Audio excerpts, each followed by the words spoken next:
मार्गशीर्ष लक्ष्मीपूजन 14 डिसेंबर 2023 गुरुवारपासून सुरू होत आहे। दुसरा गुरुवार 21 डिसेंबर, तिसरा गुरुवार 28 डिसेंबर, चौथा गुरुवार 4 जानेवारी आणि पाचवा गुरुवार 11 जानेवारीला आहे। श्री महालक्ष्मीची प्रतिष्ठापना। दारात रांगोळी काढून त्यात देवीची पावले काढावी। महालक्ष्मी देवीची स्थापना करताना देवी आईचे मुख पूर्वेकडे किंवा उत्तरेकडे असावे। देवीची स्थापना करण्यापूर्वी घरातील जागा स्वच्छ करून घ्यावी। ज्या ठिकाणी देवीची स्थापना करायची त्या जागी चौरंग किंवा पाट मांडावा।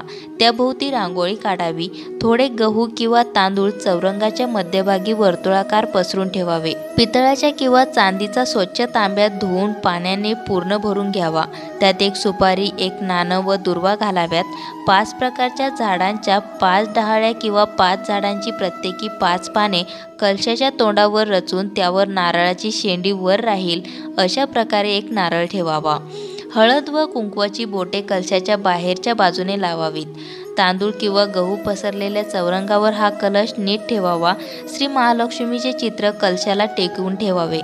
ओम केशवाय नमः, ओम नारायणाय नमः, ओम माधवाय नमः हा मंत्र स्वतःच म्हणून आचमन करावे। पळीने पाणी हातावर घेऊन ओम गोविंदाय नमः असे म्हणून हातातील पाणी तामणात सोडावे। नंतर देवीला स्नान घालावे। हळद कुंकू फुलं वाहून देवीपुढे उदबत्ती ओवाळावी। धूप दाखवून निरांजन ओवाळावे। देवीला नैवेद्य अर्पण करून झाल्यानंतर मनोभावे देवीची प्रार्थना करत आपली इच्छा सफल होण्याची विनंती करावी। श्री महालक्ष्मीची व्रताची कथा वाचावी। नंतर श्री महालक्ष्मी महात्म्य वाचावे। देवीला नैवेद्य अर्पण केल्यानंतर हात जोडून पोथीत छापलेले श्री महालक्ष्मीला उद्देशून इंद्रदेवाने म्हटलेले नमन अष्टक म्हणावे। हे अष्टक म्हणण्यापूर्वी आपल्या मनात जी काही इच्छा असेल ती देवीला सांगून ती फलद्रूप व्हावी म्हणून देवीला मनोभावे विनंती करावी। मग निरांजन ओवाळून आरती करावी। रात्री महालक्ष्मीची पुन्हा पूजा करावी। एखाद्या गोड पदार्थाचा महानैवेद्य दाखवावा। गाईला देण्यासाठी एका पानावर गोग्रास काढून तो घास गाईला द्यावा। नंतर कुटुंबातील सर्वांनी भोजन करावे। दुसऱ्या दिवशी स्नान केल्यावर कलशातील डहाळ्या किंवा पाने वेगवेगळ्या 5 ठिकाणी ठेवावेत। कलशातील पाणी तुळशीत ओतावे। देवीची स्थापना केलेल्या जागी 3 वेळा हळद कुंकू वाहून नमस्कार करावा। अशा प्रकारे महिन्यातील प्रत्येक गुरुवारी श्री महालक्ष्मीची पूजा करावी।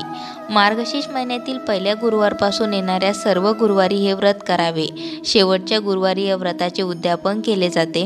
ब्राह्मणाला दान दिले जाते। सुवासिनी बोलावून हळद कुंकू केलं जातं आणि त्यांना या व्रताचे महात्म्य सांगणारी पुस्तिका भेट दिली जाते। न चुकता दरवर्षी हे व्रत केल्यास घरात समृद्धी, सुख, आनंद येतो आणि त्या घरावर देवीचा वरदहस्त राहतो। आपल्या कुटुंबाला धनधान्य समृद्धी मिळावी आणि कुटुंबातील सदस्यांना उत्तम आरोग्य लाभावे या हेतूने सुवासिनी महिला हे व्रत करतात। श्री लक्ष्मी देवीने पद्मपुराणात सांगितले आहे की जो माझे व्रत नित्यनियमाने करेल तो सदैव सुखी समाधानी राहील। गुरुवार हा श्री दत्तगुरु भक्तांचा उपासना करण्याचा दिवस असल्यानेही याला महत्त्व आहे। श्री महालक्ष्मी व्रत करणाऱ्यांसाठी व्रत नियम। शास्त्रीय व्रतांपैकी मार्गशीर्ष गुरुवारचे हे व्रत लक्ष्मी व्रत असून या व्रताची देवता नारायण समेत लक्ष्मी आहे। या व्रताची सुरुवात मार्गशीर्ष मासातील पहिल्या गुरुवारी करावी व उद्यापन शेवटच्या गुरुवारी करावे। हे व्रत कोणतीही कन्या, सवाष्ण स्त्री किंवा पुरुष करू शकतात। व्रतधारी जातकांनी बुधवारी सूर्यास्तापासून शुक्रवारी सूर्योदयापर्यंत कांदा, लसूण सेवन करणे टाळावे। तसेच महिनाभर मांसाहार टाळावा। हे व्रत समाधान, शांती, ऐश्वर्य मिळावे म्हणून तसेच श्री महालक्ष्मीची आपल्यावर सदैव कृपा राहावी म्हणून करायचे आहे। व्रत करणाऱ्याने लवकर उठून स्नान करावे व शरीराने मनाने निर्मळ होऊन पूजाविधी करावा। मार्गशीर्ष महिन्यातील शुक्ल पक्षातील पहिल्या गुरुवारी या व्रताची सुरुवात करावी। दर गुरुवारी श्री महालक्ष्मी व्रत करून देवीची यथासांग पूजा करावी। अशा प्रकारे त्या महिन्यात येत असलेले 4 किंवा 5 गुरुवार हे व्रत करून शेवटच्या गुरुवारी उद्यापन करावे। आपली श्रद्धा असल्यास एका महिन्याप्रमाणेच वर्षभर दर गुरुवारी हे व्रत चालू ठेवता येते। देवीच्या फोटोसमोर बसून श्री महालक्ष्मी व्रताची कथा व महात्म्य वाचावे। उद्यापनाच्या दिवशी नेहमीप्रमाणे पूजा, आरती व कहाणी वाचन झाल्यानंतर 7 सुवासिनी किंवा 7 कुमारिकांना श्री महालक्ष्मी स्वरूप समजून त्यांना हळद कुंकू देऊन प्रसाद म्हणून एक फळ आणि या व्रत कथेची एक प्रत द्यावी। शक्य असल्यास ब्राह्मणाला शिदा आणि दक्षिणा देऊन नमस्कार करावा। स्त्री पुरुष दोघेही हे व्रत करू शकतात। व्रताच्या दिवशी उपवास करावा। फक्त केळी, दूध, फळे खावीत। रात्री भोजन करावे। पद्मपुराणात संसारी माणसांसाठी हे व्रत सांगितले आहे, त्यामुळे पती पत्नी दोघे मिळून हे व्रत करू शकता। हे व्रत करताना काही आकस्मिक अडचण आली तर पूजा आरती दुसऱ्या कुणाकडूनही करून घ्यावी। उपवास मात्र आपण स्वतः करावा। एकादशी, शिवरात्र किंवा अन्य कोणत्याही उपवासाच्या दिवशी गुरुवारी फक्त पूजा आरती करायला हरकत नाही। रात्री हवे तर भोजन करू नये। काही कारणास्तव ज्यांना दिवसा हे व्रत करता येत नसेल त्यांनी ते रात्री केले तरी चालेल। फक्त दिवसभर त्यांनी उपवास करावा, फलाहार घ्यावा।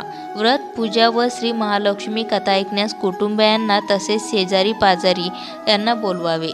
मात्र एकाग्र व शांत चित्ताने महात्म्य वाचावे। शांतता व एकाग्रता असल्यास पोथी वाचन चालू असताना श्री महालक्ष्मीचे अप्रत्यक्षरित्या अस्तित्व जाणवेल। व्रताची सुरुवात मार्गशीर्ष महिन्यातील पहिल्या गुरुवारी करून 4 गुरुवार हे व्रत करावे। शेवटच्या गुरुवारी या व्रताचे उद्यापन करावे। व्रताच्या दिवशी रात्री गोड जेवण करून देवीला नैवेद्य दाखवावा। नंतर कुटुंबियांसमवेत भोजन करून उपवास सोडावा। बाकी कोणतेही सोंग घेता येईल, परंतु पैशाचे सोंग आणता येत नाही। जेव्हा आर्थिक परिस्थिती बिकट असते तेव्हा सगळे मार्ग बंद झाल्यासारखे वाटतात। हे मार्ग खुले व्हावेत आणि लक्ष्मी मातेची कृपादृष्टी व्हावी यासाठी सोपे उपाय करून पहा। रोजच्या देवपूजेत शंखाला स्नान घालून त्याची नियमित पूजा करा, कारण शंख हे लक्ष्मीचे आवडते स्थान आहे। लक्ष्मी मातेच्या गळ्यात कवड्यांची माळ आपण सर्वांनी पाहिली असेल, म्हणून देवपूजेत कवड्यांची माळ अथवा कवड्या ठेवून त्यांची पूजा करावी, त्यामुळे धनवृद्धी होते। लक्ष्मी माता कमळात विराजमान असते, ते तिचे आवडते स्थान आहे। दर शुक्रवारी शक्य असल्यास पांढरे गुलाबी कमळ अर्पण करावे। महिन्यातून एकदा एखाद्या शुभ तिथीच्या निमित्ताने देवीला केशरी रंगाचा साखर भात किंवा पांढऱ्या रंगाचे मिष्टान अर्पण करावे। यात खोबरे, साखर, दही, साखर किंवा खडी साखर देखील चालू शकेल। एखाद्या शुक्रवारी देवीला श्रीफळ अर्पण करावे। श्रीफळ हे समृद्धीचे द्योतक आहे। तुमच्या दारात प्राजक्ताचे झाड असेल तर उत्तम, देवीला प्राजक्ताची फुले आवडतात। तुमच्या आजूबाजूच्या परिसरात प्राजक्ताचे झाड असेल तर सकाळच्या प्रहरी निवडक फुले वेचून देवीला फुलांनी सुशोभित करावे। वैजयंती फूल देखील लक्ष्मी आणि विष्णूंना प्रिय असते। भक्तिभावाने हे फूल अर्पण केले असता देवीची कृपादृष्टी लाभते। केळ्याची बाग जिथे असते तिथे आर्थिक चणचण भासत नाही, परंतु प्रत्येकाच्या नशिबात ही सुख नसते। अशा वेळेत जिथे केळ्याचे झाड असते तिथे सेवा म्हणून पेलाभर पाणी अर्पण करावे। तसेच शक्य असल्यास देवीला केळ्याचा नैवेद्य दाखवून तो प्रसाद सर्वांना वाटावा। ज्या घरात तुळशी वृंदावन किंवा तुळशीचे रोपटे असते आणि रोज सायंकाळी तुळशीपाशी दिवा लावला जातो, त्या घरावर लक्ष्मीची कृपादृष्टी सदैव राहते। रोज सायंकाळी दिवेलागण झाल्यावर लक्ष्मी घरी येते अशी आपली भावना असते, म्हणून तिच्या स्वागतासाठी रोज आपले अंगण अथवा दाराचा उंबरठा स्वच्छ करून तो रांगोळी काढून सुशोभित करावा। ते स्वागत पाहून देवी प्रसन्न होते। अस्ताव्यस्त पसरलेले घर आपल्याला आवडत नाही, तर देवीला तरी कसे आवडणार। म्हणून घर कायम स्वच्छ, आवरलेले आणि नीटनेटके असावे। अशा घरात देवी मुक्त हस्ते आशीर्वाद देते। जी व्यक्ती आपल्या कुटुंबातील तसेच समाजातील सर्व स्त्रियांचा आदर करते त्या व्यक्तीवर देवीचा विशेष वरदहस्त असतो। अशाच नवनवीन माहिती व्हिडिओसाठी मंगलम या चॅनलला सबस्क्राईब करून बेल आयकॉनला जरूर प्रेस करा।